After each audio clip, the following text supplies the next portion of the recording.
عالمنا خب زرعيتهم وبجبر الشبراء قطر حد سرعتهم سبب دحرهاليو بين لادين أوشت أمريكا خب استجبروا متكعتات تزعبيو ب 9/11 تبعيل السوع ومسكرم عصرت حدا بخلتش حن حدا زقات أمام متكعتيو أبزي لعل خلتش حن شعات 207 شوعات أمريكا وين هيوتهم حليفو.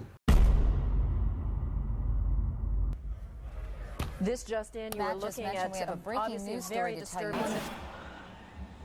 بس غاني أمريكا بن لادين زتحابوا اللبوتا قتفلت زي فحارة الطبوتا يلن أبقلقل أواناتونا بقروها بتنا نيرو يبهال ساب 96 بن لادن أب مبرق السودان نيرو موداتا بن لادين ما حز تجبر مسرحن موداتا ناي بن لادين انت يكونوا زبل أبزا فيديو خنرينا سام موداتا هم سيسنوا حقهم تلمود لايك مقبار جمروا حد يشي حركينكم سابسكرايب ويترسعوا let's go.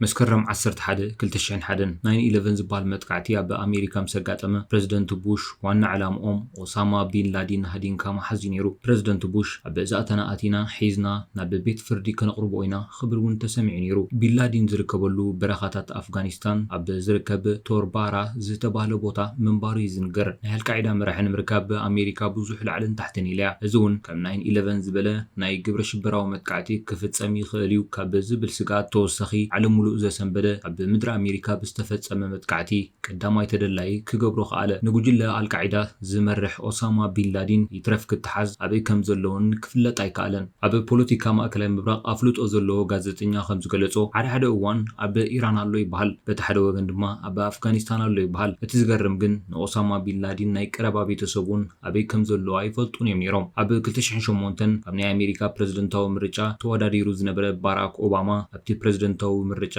وين امرصوني قسقسا اندحر تعويدو اب زاتو اتينو اسامه بن لادين كم زحزو قال اتينيرو اب تغزيتي اب تاريخ مرجع اغرام زرباينيرو باكستان اسامه بن لادين محز انت زي حجيزا فقاد انت زي هيبان بيدواننوم كاتو كم زخولون اسامه بن لادين زركبول بوتا اب ايران انت زي كوينو دما اب باكستان تزيف كيراخاني اتينا خنحزوينا زبل قال بوليتيكاو تنتنا اتوكروتو هيبونيرو باراك اوباما ب2008 بريزيدنت امريكا مسكونه حدش ناي CIA دايركتور ليون بانيتا ناي CIA قداماي سراح أسامة بن لادين محاز كم زخونة تأزازا محلالفة CIA أقدمو أب زنبرة مزقب مسرد مقبار حدش فايل كفته أمريكا خصاب حجين أسامة بن لادين محاز زخدتو من قدي بن لادين أبي كم زلو يتفلتنيا ناي بن لادين أبالات كميلوم يرخبو تأزاز كميلوم يمحلالفو كمي جيروم من يقبلهم بيناي من قدي تخالق سب تأزاز يمحلالف زوم حطوطات مملاسن بيناي من قدي كم زرخبو مفتاشن ناي CIA يسرح كونه تعرف ندي يسرح نزم مسرح نمعواد زخون منشي كاب بيت مأسرتي غوانتاناما ترخبة أمريكا بجبن جبر الشبرات ارتيرا أب كيدي كاب زأتوتم أسرات حدا أسر ناي مرمرة مقصعتو متصوار سينو بترقاقامي حدا سنتوعة الكويتي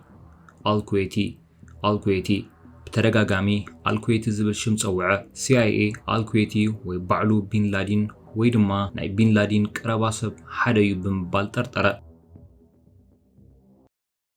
الكويت دما مدلاي جمرة اتتقم جن الكويتي نايسب شمديو ولا نايمنتاي شم مخانو بتخكل عفلتن اتتخكل شمو ولو نادراش شو يخون تليفونو زخون يخون حبريتا يقولون بزخون يخون من قدقن السبزي كركب علو عب نحس خلتشين عسرتن عب بالتيمور زركب نايد حننت بيت صحفت عب كمبيوتر زي تتعنا حدا بعلمويا زرخبو دمسي يسمع مو عب باكستان زركب حدا سب مس حجرات وشمت عرب زركب كال سب بناي عرب وقانقوا عبين يركا تفيكاكو حج انتاي تقبر اللخا يبل ملس دما نابتوم قدم زنبر كلهم سبات تتمليس اللخو يبل ناي CIA عبالات الكويتي بتليفون كزارارب سمعو قلطيفوم نابتدنص زتسمعو لخبابيتات بساتلايت كدلي وجمرو بناشتو سب البو نفرتي حبريتا زكبو ناب CIA زبصح مسارحيتات تعاطيقوم كاب ناي باكستان رادار وصاو خوينوم نتي سب مكتال جمرو الكويتي بناي CIA the best of card home ban بزبل شم كصواع جمره عبد بيت صحفت زركبو سبات كابتو بوتا زلاقوم حبريتا بتنقق خكتاتلو جمرو حجي الكويتي اب عيني CIA اتو بناي مكينا من قدي تقتلهم تقصاصروا بناي أفغانستان برخاتات كم زخيد جمتو ناي قعزو أنفتهم كعزو خلو دما أزيوم تجرموا كاب جمتهم وصادما ناي باكستان وتادرات مسلطني أبو تاباد كده عينتهم كأمنا يكالن الكويتي بحدا سلسة درب زلو هنسا كفيح كان شلو كفيتو أتوا يتخان شلو كابتب تخباب زنبرة فليز بلغينو بشوخ زمسل حصور زتجارة دينيرو عب واشنطن دما يتخان شلو ناي بين لادين محبدو يخون الكويتي خا ناي بين لادين تلاقى أخدو يخون زبل حتو بسفيحو تلعلى بعلة عربي بسكرم 10 ناي CIA دايركتور ليون تانيتا بريزيدنت أوباما تحققستون سلو خناتات نمردا عب وايت هاوس ترخبه ناي بين لادين ملغتنيا زخون سب نمجمر تاكزي عبي كم زلو دهسيسنا فليتنا يلنا زبل ملغتونا محلالفه CIA عب تاريخ نمجمر تاكزي تعم يخبر واقع زلوهم مسارحيتات بمتقام باكستاناوي ملكع زلوهم كردنيا قانقوا ززاربو سليتون عب أبو تاباد زركب جزا أوافرو اتجزا فليز بلايو كم توم عب تخباب زلو جزا يكونن جنكا سبات ينبرو اليوم سبات يأتو يوصيهم اتخنشلو جن سبات زدلي أي مثلن عب تخنشلو من يأتو من كي وص بعل من كي نبرلو كأترن ليتن 24 ساعات اتخنشلو عب سلايا ودقة الكويتن أحواتن مثل بيت سوبو عب تجزا كم زنبرو ترجعجسا مروسات مكاين يحزو جنزب علوم اتجزا جن تليفون يخون إنترنت ركب يبلون عب تخنشلو نمج بزخون أتخلت اللو إنساتاتون يفريهم زي تكم زبلو نجراد دما يكاسلو حدا معلتي كويتي مكينو العلوك خير كله نسو بزي فلطة من جدي تخططلو أشعاد كيلومترات تاقواريسو حانت تليفون دولة أبتزنبرو لخبابيتات ولا إنترنت كافيه إنها اللون كله إنترنت كافيه كدلي نفرق معلت من جدي غير حانت جزي زاتوا إنترنت كافيه خلا إجزياي من لسانيو زدليو سريحو نابناتو فلاش جمتيلو أبتو كمبيوتر زترفه يدمسسو إذا تنقاقزي CIA إذ سبزي مستوم نايل قاعدة سبات مسحادي إيدن قوانتن مخانو الرقاقصو جن مسينا نايل قاعدة مراحيو أبتغبابي كعسو لتصاوتو هتسانات أقاتامي كعسو نابتغنشولون دحرقاتيا الكويتن أحواتن كان شلو خفيتهم يزراربوهم كعشو عتياتنا مسبولهم دما كعشو يلان انكم جنزب كالو كعشو جزيكم تتصاوتو يبلوهم مبر كعشو ما يملسلوهم اليوم اقوادا نتاخو عشو يكاتسلوا CIA حجون أبن قح كتتلالو أبتيا بسالساي دربي زنبر حادة قلسب كاب كلهم بزتفلي تحابيو خمزلو ناس تبهلو أبتوش تخنشلو زلو هتسانات فتسيمهم ببيت مرتياي كودونيوم تندك أنستيون دقاي وطانين أبسالساي دربي نايتهنس زنبر حادة قلسبون أبتخنشلو زلو أتكلتي حاليفو خزاور دامبر كابتخن شلو فتسيميو أيوة سنيو كلهم أبتسفرا زلو ساتلايتاتن دروناتن دما أبتسب تخروتهم قبرو دا باسر زبل الشم دما هبو السبزي أوساما بين لادين ديو ويساي كونن كميجيرو ميرقاقصو بين لادين قصو خقير خاليو انتخوناقن كقيرو زيكل قوموتيو 209 سنتيمتر نوحات قومت أبتخبابي كزاور أبا ساتلايت كابتوم أبتخبابي زلو سليتي زيتوس دامسلي مس بين لادين أبا ممسسال تتصمدو قديمهم نتناي بين لادين زحزو فيديو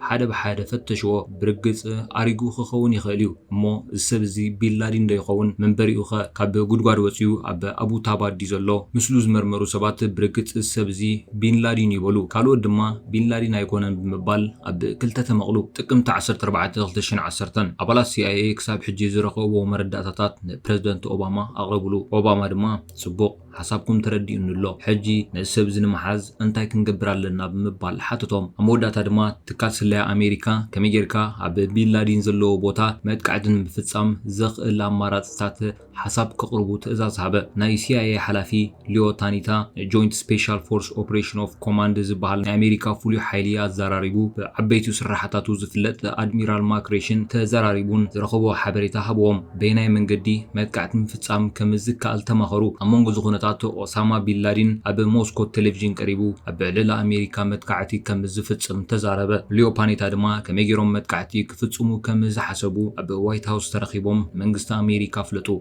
مجمرة مراتي سناي باكستان ناي دحنت بيت صحفت بمتحبر أسامة بن لادين أب تحتقو صرمتاو ينيرو إذن مرات غناي تقبلون ناي باكستان قداي نا أمريكا حمام رسيو حدا غزي باكستان نفتاويت أمريكا خوينا تتحابره تريا دما تأبي باكستان نفتاويت نصلايتن أمريكا كلاي مرات ድማ ቢ52 ቦምባ ብምጥቃም ኣብቲ ኦሳማ ቢን ላዲን ዝነብረሉ ቦታ ወይ ስፍራ ምድብዳብ እዩ። እዚ ክኸውን እንተኮይኑ ድማ ውሽጢ መንገዲ ከይህልዎሞ ብኡ ከየምልጥ ብ907 ኪሎግራም ዝምዘን 32 ዝኾኑ ፈንጂታት ብምጥቃም ግዴታ ክኸውን እዩ። እዚ መጥቃዕቲ ንምፍጻም ድማ እቶም ኣብቲ ከባቢ ዘለዉ ሰላማውያን ሰባት እውን ንዝበጽሕ ጉድኣት ውሕስነት የብሉን። ተወሳኺ እውን እቶም ዝሞቱ ሰባት ምንነቶም ንምፍላጥ ኣሸጋሪ ክኸውን እዩ። ኦባማ እውን ነዚ ተረድአ። ሳልሳይ ኣማራፂ ዘቕረበ ድማ ፍሉያት ዝኾኑ ኮማንዶታት ናብ ፓኪስታን እቲኻ ኣብቲ ኻንሸሎ መጥቃዕቲ ምፍጻም ምግባር እዩ። እዚ ኣማራፂ ግን ከቢድ እዩ። ፓኪስታን ብዘይ ኣፍሉጣ ኣብ ውሽጢ ሃገራን ዝኣትዉ ኮማንዶታት ዓፀፌታ መልሲ ክትህብ ግዴታ ክኸውን እዩ። ባራክ ኦባማ እንታይ ክውስን እዩ? ጉዳይ ፕረዚደንቱ ኣብ ምልክት ሕቶ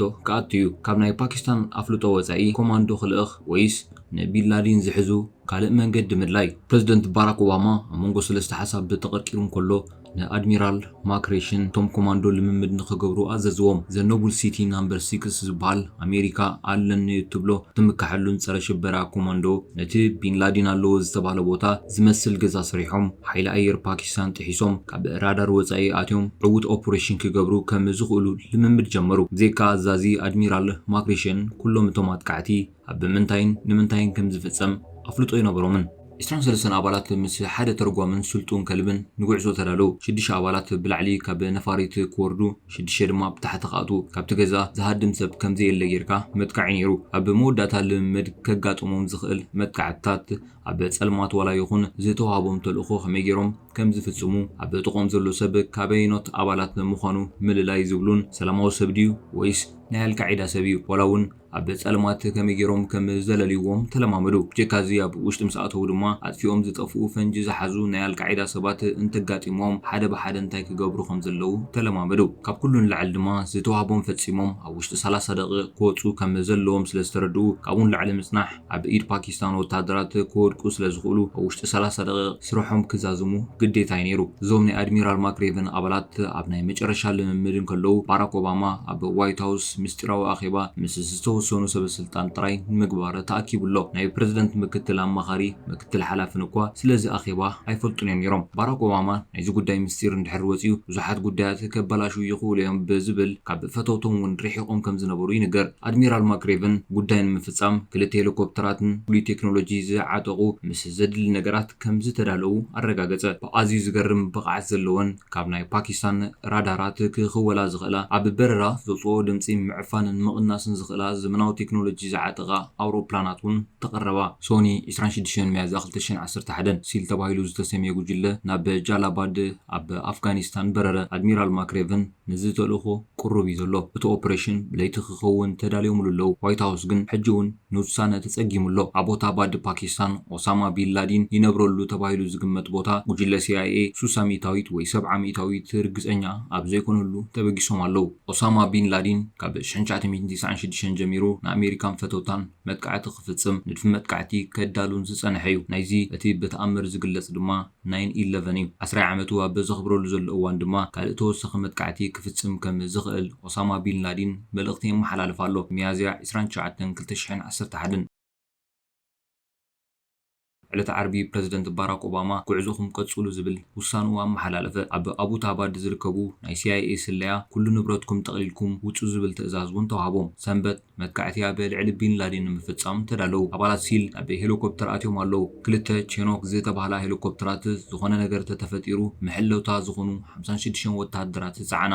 ሰንበት ምሸት ብናይ ፓኪስታን ኣቆጻጽራ ሰዓት 5 ድሕሪ ቀትሪ ቲም 6 ዝተሰምዩ ጉጅለ ዝጸዓና ክልተ ብላክ ሃውክ ነፋሪት ናብ ፓኪስታን በረረአን ጀመራ። ክልተ ቻኖክ ሄሊኮፕተራት ድማ ነዳዲ ካልእ ዘድሊ ነገራትን ጽዒነን ተኸተለአን። ናይ ፓኪስታን ራዳር ሓደ ነገር እንተሪኡ ነገር ስለ ዝበላሾ መልእኽቲ ኩሉ ብጽሑፍ ኮነ። ድምፂ ነፋሪት ተቐኒሱ ጉዕዞ ቀጸሉ። ኣፍጋኒስታን ምሸት ሰዓት 5:20 ድሕሪ ቀትሪ ኣብ ዋሽንግተን ድማ 8:50 ቅድሚ ቀትሪ። ኣድሚራል ማክሬቨን ኣብ ኣፍጋኒስታን ሓላፊ CIA ሉዮን ፓኔታ ድማ ኣብ ቤት ጽሕፈት CIA ፕረዚደንት ኦባማ ድማ ስቶም ኣብ ሲቹዌሽን ሩም ዘለዉ ሰባት ወይ ሰበስልጣን ይዘራረቡ ኣለዉ። ኣብ ውሽጢ 30 ዓመት ኣብ ኣሜሪካ ተራእዩ ዘይፈልጥ ኦፐሬሽን በዓል ኦባማ ብቐጥታ ምክትታል ጀመሩ። 240 ኪሎ ሜትር ዝንውሓቱ ጉዕዞ ሰዓትን ፈረቐን ይወስድ። ካብ ናይ ፓኪስታን ራዳር ንምሕባእ ካብ መሬት ንእሽተይ ሓፊሎም ጉዕዞም ይቕፅሉ ኣለዉ። ኣጋጣሚ ፓኪስታን ብራዳር እንድሕሪኦሞም ኣሜሪካ ብልዕሊ ፓኪስታን ኩናት ከም ዝኣወጀት እዩ ዝሕሰብ። ሄሊኮፕተር ኣሜሪካ ኣብቲ ዝተኣዘዞም ቦታ በፅሑ። ካብተን ክልተ ብላክ ሄዊክ ሄሊኮፕተራት ሓንቲ በቲ ተወሳኺ ዝተገጥመላ መሳርሕን ዘይተሓስበ ኣብ ኣምቡታባድ ዝጸንሐ ከቢድ ሙቐትን ኣብቲ ዝተሓስበሉ ቦታ ክዓልብ ኣይከኣለን። እቲ ፓይሎት ድማ ካልእ ዝገደደ ነገር ከይመጽእ እንከሎ ኣብቲ ካንሸሎ ዘሎ ኣታኽልቲ ኣብኡ ዕረፋ። ኣብ ዋይት ሃውስ ነዚ ኩነታት ዝከታተሉ ዘለዉ ሰበስልጣን እንቃዓም ብትንፋስ ጀመሩ። ድሕሪ ሕጂ ግን ንድሕሪት ምምላስ የለን። ምክንያቱ ኣብ መቃዲሾ ኣብ 1993 ዘጋጠመን ኣብ ኢራን 1990 ዘጋጠመን ኩሉ ይፈልጥዎ እዮም። ሓደ ጉጅለ ብላዕሊ ሓደ ጉጅለ ብታሕቲ ኣትዮም ክፍጽሞ ዝሓሰቡ ውጥን እውን ፈረሰ። ሰበስልጣን ዋይት ሃውስ ብጣዕሚ ፈሪሖም ኣለዉ። ነዚ ጉዳይ ዝምርሕ ዘሎ ኣድሚራል ማክሬቨን ግን ተረጋጊኡ ስርሑ ቀጸለ። ናብ ካልኣይ ውጥኖም ሓለፈ።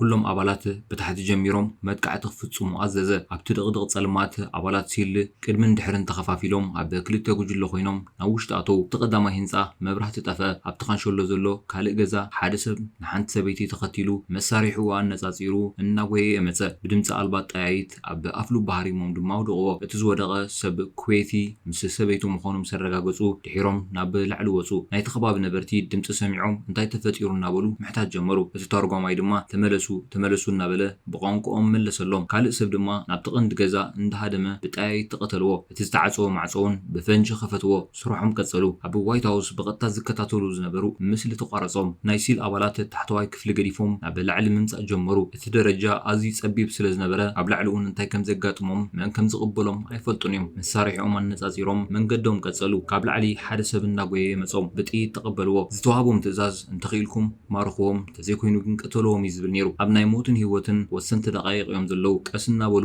ላዕሊ ወጹ። ድሒሩ ድማ ሓዊ ኣልኩዌት መጸ። ናይ ሞት ተርኡ ድማ ተቐበለ። ሃሪሞም ቀተልዎ። ደቂ ኣንስትዮ እንዳጎየያ ክወርዳ ጀመራ። ዓፊኖም ሓዝወን። ኣብ ውሽጢ ካሊእታት ዘይመልእ ቦምብ ዝዓጥቑን ዘይዓጥቑን ክፈልይዎም ኣለዎም። ኣብ ሳልሳይ ደርቢ በጽሑ። እቲ ኣብ ቅድሚት ዝነበረ ወታደር ሓደ ሰብ ብዓይኑ ተመልከተ። ነዊሕ ጨሓም ብመወዳእታ ደርቢ ኮይኑ እንታይ ከም ዝመጽእ ዘሎ ዝከታተል ሰብ ረኣየ። ኦሳማ ቢንላዲን እዩ ነይሩ። ኣብ ውሽጢ 10 ዓመታት ንመጀመርያ ግዜ ኣሜሪካን ኦሳማ ቢንላዲን ፊት ንፊት ተፋጠጡ። ኣሜሪካዊ ብረቱ ኣነጻጺሩ ተኮሰሉ። ቢንላዲን ግን ኣስሓቶ። ናብ ክፍሉ እውን ሃደመ። ቀጥታ ካብ ዋይት ሃውስ ኣብ ሲቹዌሽን ሩም ሓደ ድምፂ ተሰምዐ። ኣብቲ ውሽጢ ኦሳማ ቢንላዲን ከም ዘሎ ኣረጋጊጽና ኣለና፣ ተረጋግኡ ዝብል መልእኽቲ ተመሓላለፈ። እቲ ሳልሳይ ደርቢ ካብ ኩሉ ፍልይ ዝበለ ነይሩ። ናይ ቢንላዲን መደቀሲ ክፍሊ ከም ቢንላዲን ዝኣመሰሉ ነዋሕቲ ሰባት ንምንባር ኣጸጋሚ ነይሩ። ኣብ መደቀሲ ክፍሊ ቀጺሉ ክሽነ ኣሎ። ካብ ክሽነ ቀጺሉ ዝነብረሉ ክፍሊ ኣሎ። ቢንላዲን ብዙሕ ግዜ ኣብዚ ክፍሊ እዩ ዝሕልፍ ነይሩ። ኣብ መወዳእታ ኣብ CIA ክወድቕ ኢሉ ወላውን ኣይሕሰብ ንኣልቃዒዳ ዝለኣኹ መልእኽትታት ኣብዚ ክፍሊ እዩ ዝጽሕፎም። ኣብ ሓደ ንኣልሸባብ ዝተለኣኸ መልእኽቲ ዝኾነ ይኹን መንገዲ ሽምኩም ምስ ኣልቃዒዳ ከይተተኣሳሰሩ ምክንያቱ ዓይኒ ጸላኢ ትስሕቡ ኢኹም ካብ ዓረባውያን ሰብ ሃብቲ ገንዘብ ንምቕባል እውን ከጸግመኩም እዩ ዝብል እውን ረኸቡ። ኣብቲ ናይ መወዳእታ ናይ ሞት ሰዓት ናይ ቢንላዲን ናይ መወዳእታ ዘእትዋ ሰበይቱ እናጎየየት ናብኣቶም መጸት። እግራ ሃሪሞም እውን ኣውድቕዋ። በዚ ድማ ምስ ቢንላዲን ፊት ንፊት ተጋጠሙ። ወላ ሓንቲ ነገር ኣይሓዘን። ተኪሶም እውን ቀተልዎ። ንኣሜሪካ ዘንቀጥቀጠ ን10 ዓመታት ኣሜሪካ ለይትን ቀትርን ዝሃደነቶ ኦሳማ ቢንላዲን ኣብዛ ክፍሊ ወደቐ።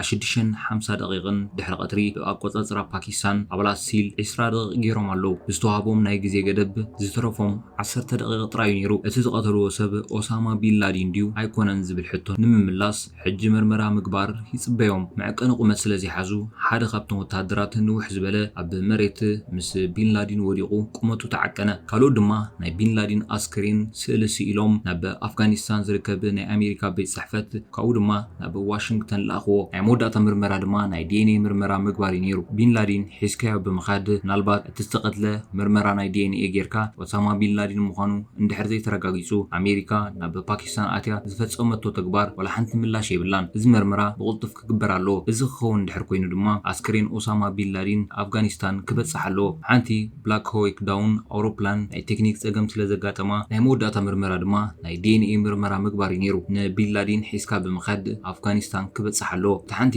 ብላክ ሆዊክ ኣውሮፕላን ናይ ቴክኒክ ጸገም ስለ ዘጋጠማ እቶም ኣብኣ ዝነበሩ ኣባላት ኣብቲ ሓንቲ ብምዃን ወይ ብምልኦም ኣብ ሓንቲ ክጸዓኑ እዮም። እቲ ጸገም ግን እቲ ኣውሮፕላን ተኽገብርዋ እዮም። ሽዑ ምሸት ሓደ ፓኪስታናዊ ኣብ ትዊተር ገጹ ኣውሮፕላን ብምሸት ኣብ ኣቡታባድ ዘይተለምደ ነገር እዩ ኢሉ ፖስት ኢሉ ነይሩ ኣባላት ሲል ካብቲ ዝተዋሃቦም ግዜ 3 ደቂቕ ኣሕሊፎም ኣለው ሃንደበት ወታደር ፓኪስታን ብዘይገመትዎ ኣንፈት ክመጽእ ይኽእል እዩ ብፍላይ ድማ ዝሓዝዎ ኣስከሬን ብሰላም ናብ ኣፍጋኒስታን ክበጽሕ እንተዘይክኢሉ ኦሳማ ቢን ላዲን ምዃኑ ስለዘይረጋገጽዎ ኣብ ሓደጋ ኣለው እታ ዝወደቐት ሄሊኮፕተር ክትስስእ ስለዘይከኣለት ዋጋ $60 ሚልዮን ዝዋግኣ ፍጹም ዘመናዊ ቴክኖሎጂ ዝዓጠቐት ሄሊኮፕተር ኣብ ኢድ ፓኪስታን ገዲፎም ክኸሉ ኣይፈቐዱን በዚ ድማ ከቃጽልዋ ወሰኑ እቲ ጸገም ግን ድሕሪ ምፍንጃሮም ወይ ምቅጻሎም እታ ሄሊኮፕተር ዘለዋ ድምጺ ወታደራት ፓኪስታን ኣተሲኣ ኣፍጋኒስታን ከይበጽሑ ከይረኽብዎም ነይሩ እቲ ሓደ ጉጅለ ኣብቲ ከባቢ ዘለዉ ህጻናትን ኣዴታትን በቲ ምፍንጃር ከይጉድኡ ናብ ሓደ ቦታ ኣኪቡ እቲ ካልኣይ ድማ ነታ ሄሊኮፕተር ከቃጽላ ወሰነ ኣብ መወዳእታ ድማ ቃጸላ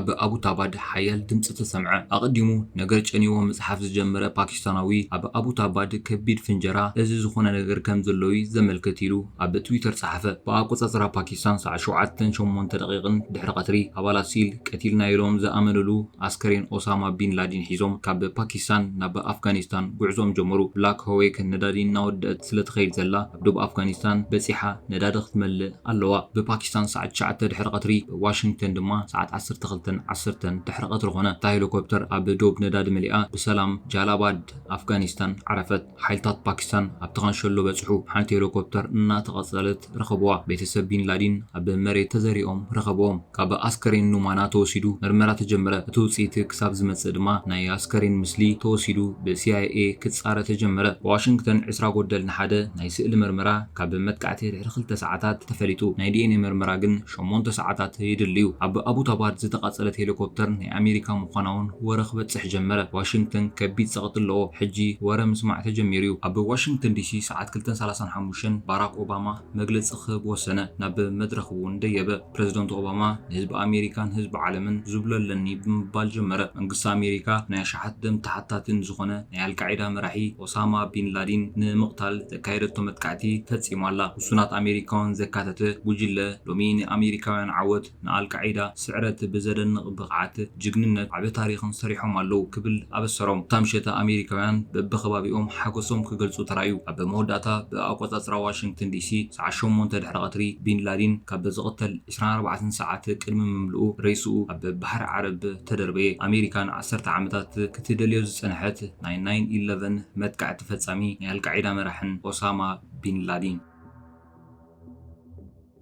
እዚ መስርሕ ምስተዛዘመ ኣሜሪካ ካብ ትምክሓሎም ነገራት እንድሕራሉ ወይ ከዓ ምስ ሚሊታሪ ኮሙን ምስ ኢኮኖሚ ማዕረ ዝስራሕ ወይ ኣሜሪካ ቁጽሪ ሓደ ኣብ ዓለምና ክገብራ ካብ ዝኽኣለ ሆሊውድ እዩ ብሓፈሻ ማስ ሜድያ ቴሌቪዥን ሆሊውድ ከዓ ካብቲ ብቐዳምነት ዝጽዋዕ ሓደ ናይ ኣሜሪካ መሳርሒ እዩ ማለት እዩ እዚ መስርሕ እዚ ምስተዛዘመ ድሕሪ 19 ወርሒ እዚ ክነግረኩም ዝጸናሕኩ ብመልክዕ ፊልም ተሰሪሑ ናብ ዓለም ተዘርጊሑ ማለት እዩ እዚ ብ2012 ወርሒ 12 ፊልም ተዘርጊሐ ኣሜሪካ ካብቶም ትምክሓሎም ሆሊውድ ወይ ከዓ ምስሊ ኣሜሪካ ቶፕ ድሰቐሉ ወይ ከዓ ኣሜሪካ ተፈራሒት ክገብርዋ ካብ ዝኽእሉ ሆሊውድ ሓደ ነዛ ፊልም እዚኣ ወይ ነዚ ክነግረኩም ዝጸናሕኩ ሰሪሑ ማለት እዩ ናይ 9/11 ወይ ናይ ቢን ላዲን ታሪኽ እዚ መስል ነይሩ ሳብ ዝቕጽል መደብ ሰላም